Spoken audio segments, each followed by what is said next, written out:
Wow, you're standing just past the pedestrian walkway at the San Ysidro port of entry, the air thick with diesel, tension, and dust. A little girl with a butterfly clip in her hair clutches her mother's hand. They've just shown their tourist visas. Nothing out of the ordinary. But then, a voice barks from behind mirrored sunglasses. Within seconds, ICE officers, not CBP, appear from the side corridor, their boots scuffing against cracked concrete. You blink. Her wrists are cuffed. Her daughter is screaming. Her crime? Stepping into the United States with valid documents during the wrong moment on the wrong day. She had done everything by the book. She'd waited in line, declared her belongings, even smiled, briefly, despite the hours of travel. But none of that mattered, because her name hit a random review list, one created not by law, but by an internal ICE memo that isn't even public. They shackled her anyway, said it was for safety. They didn't say whose safety.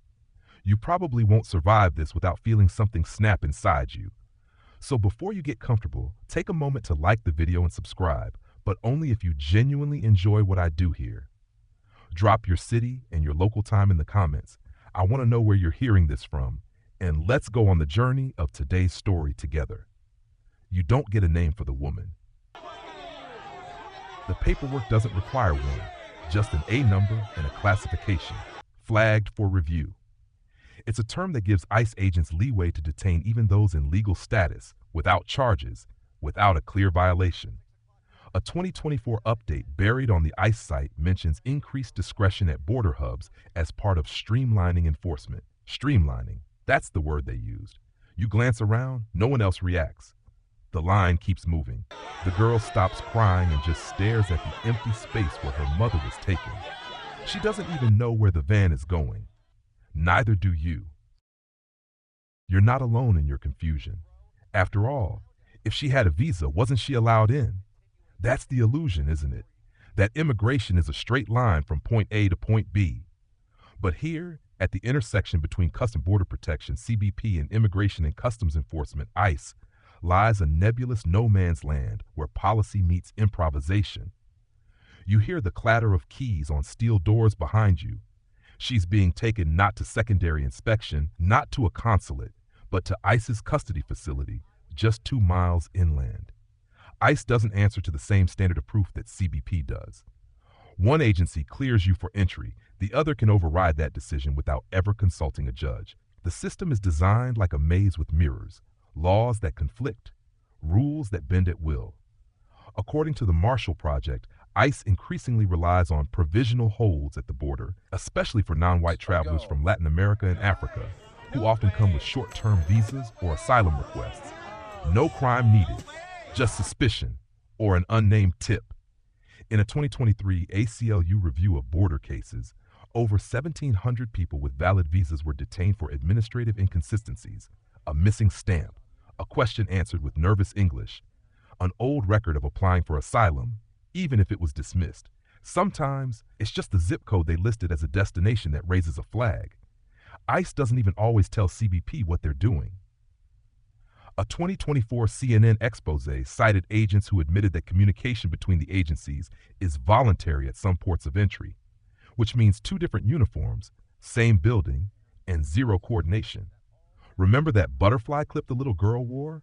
It's sitting in a sealed belongings bag now, labeled property of detainee. The child has been placed in what ICE calls short-term juvenile shelter. You'll later learn she wasn't allowed to call anyone for 48 hours. And when she did, her voice was quiet, too quiet. This wasn't supposed to happen. Not with papers, not at the border's front door. You remember their names now. Rosa Rivera, 34, her daughter, Belén, 9. They'd flown in from Tegucigalpa, Honduras, clutching tourist visas granted after nearly 8 months of processing.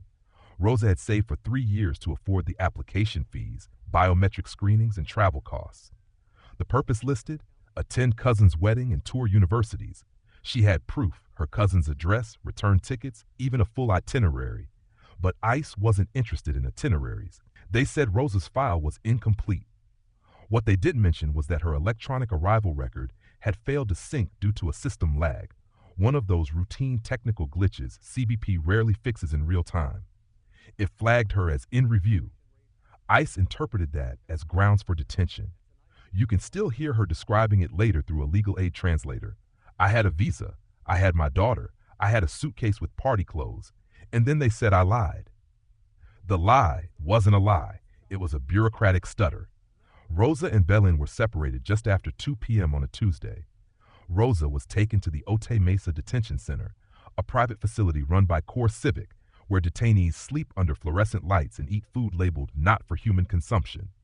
Belén, alone, was moved to a juvenile center in Vista. No warning, no shared goodbye. According to a Reuters report, between 2022 and 2024, at least 630 minors were separated from parents despite their legal entry status, most under procedural discrepancies. ICE later called it an unintended consequence of enforcement efficiency. That phrase sits like ice in your chest. Even more surreal, one ICE officer had recently posted on their personal TikTok account about catching liars at the gate, accompanied by a selfie in front of the San Ysidro sign. The video now has 74,000 likes. Rosa has no social media. She had a printed folder. She thought that was enough.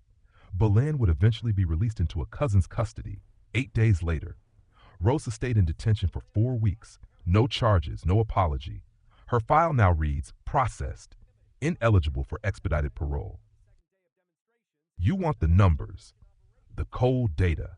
Maybe that'll help you make sense of what happened to Rosa and Belén. But the numbers don't comfort you. They stun you.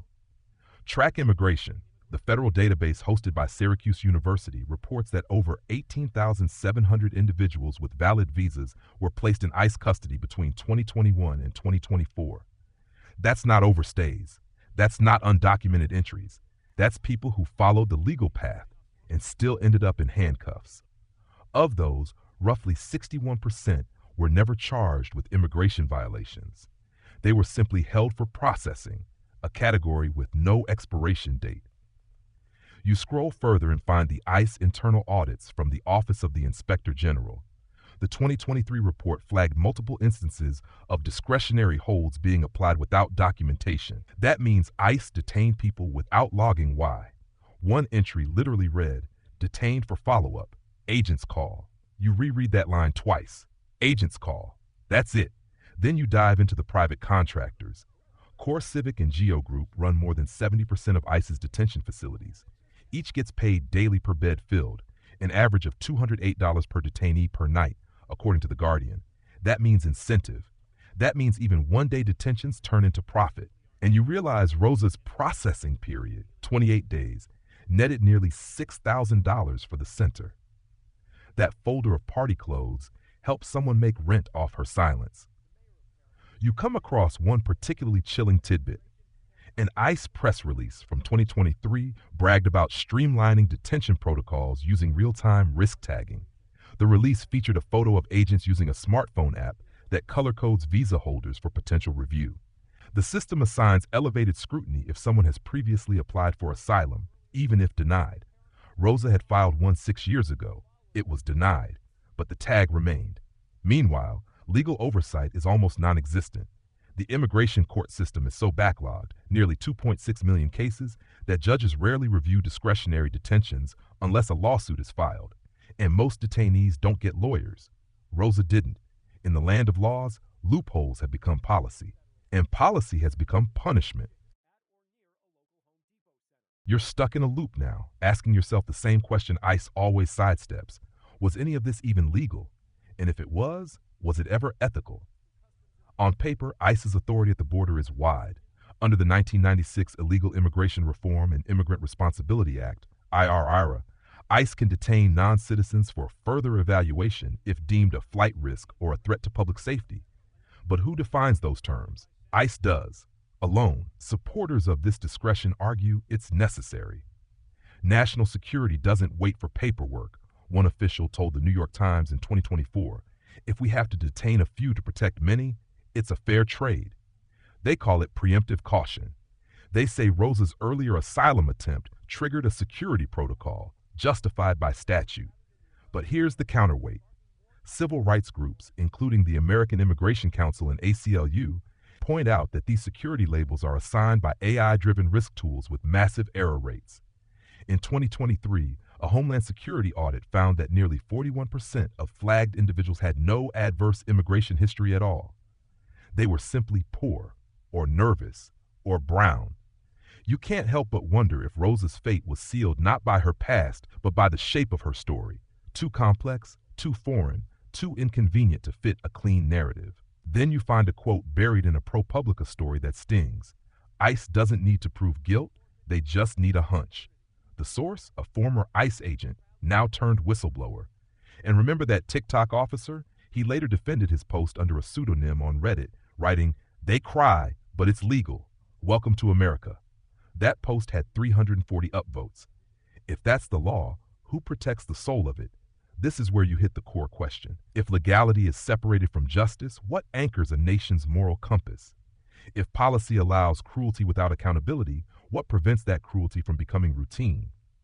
Rosa's case wasn't a mistake. It was the system working exactly as designed. You think the moment Rosa left detention, it would all be over.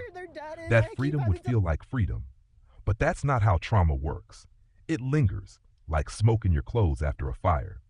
Belén, once a bright-eyed child obsessed with hummingbirds and riddles, went silent for 3 weeks after her release. No speaking, no singing. She wet the bed every night. Her cousin, who took her in, said she would start shaking when she heard the microwave beep. It reminded her of the metal doors closing in the juvenile facility. Rosa didn't do much better. The day she stepped out of Otay Mesa, she didn't even ask for her suitcase.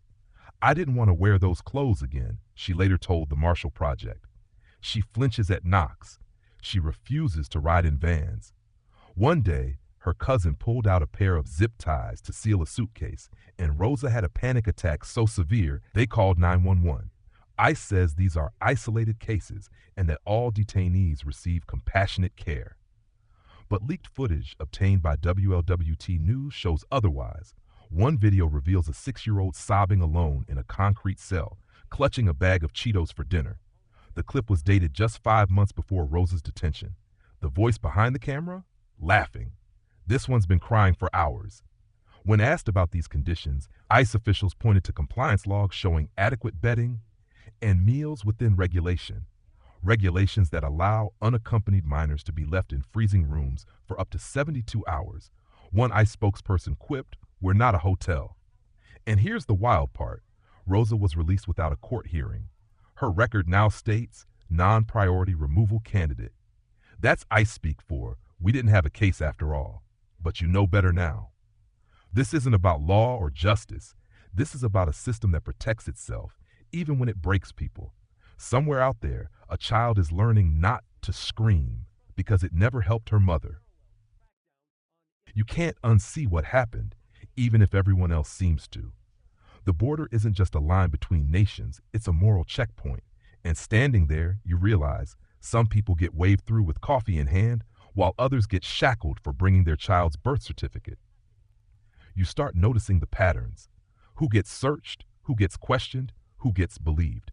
A college student from Germany forgets to declare a fruit. CBP smiles, confiscates it, lets her go.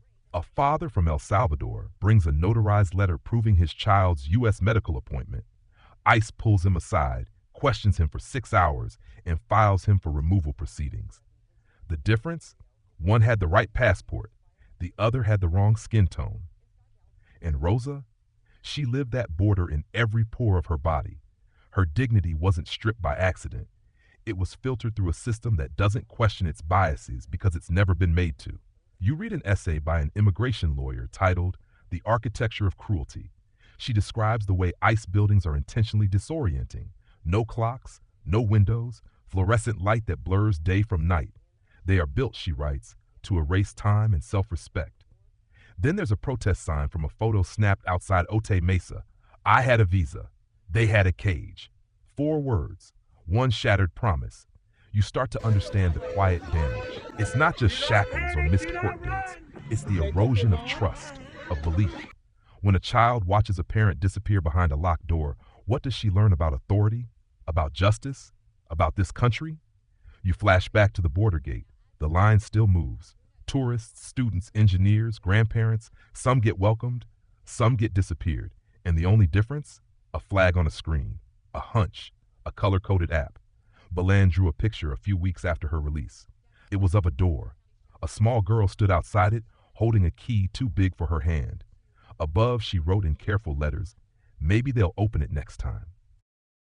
Now it's your turn. You don't need to be an immigration lawyer or policy analyst to see what's wrong. You just need to care. Because this isn't a story about foreign borders, it's about the invisible lines drawn in our minds, between legal and illegal, between welcome and unwelcome, between human and not. Rosa's story isn't an anomaly, it's an alarm bell, and too many of us keep hitting snooze. You have power. Yes, you. The fact that you've watched, listened, followed along this far, that's something ICE doesn't account for in their risk assessments. They don't calculate empathy. They don't quantify public outcry. They don't expect you to share this, or to write to your local reps, or to show up at city council meetings asking why your tax dollars are being used to fund legal kidnappings. But you can. You can repost Rosa's story. You can ask your friends, did you know this happens to people with visas? You can use your voice in a way that they can't erase with a form, or lock behind a code-labeled door. And more than anything, you can start paying attention, not just when it's dramatic, but when it's routine.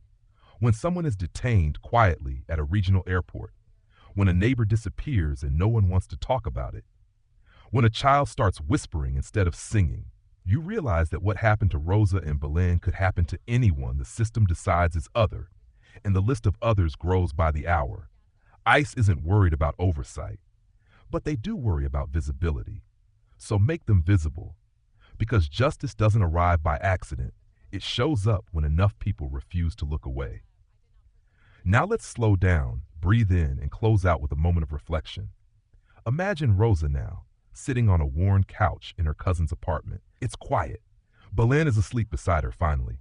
The lights are off, except for a warm lamp in the corner. No buzzing fluorescent tubes, no cold air ducts hissing all night, just a fragile, hard-won piece. Rosa stares at the visa still tucked in her folder. It's creased now, fingerprints smudged over her photo, but it's still valid. It always was. You sit with this image, not because it's dramatic, but because it's true. And truth needs room, needs witnesses, needs memory. Remember the van, the butterfly clip, the silence in the line. Let them stay with you, not as guilt, but as fuel, to question more, to listen harder, to act sooner. Where you live, borders may seem far away, but power is never far. And what happened at that gate with those cuffs beneath that indifferent sun? That's power unchecked. Now you know. You can't unknow it. You can only decide what you'll do next.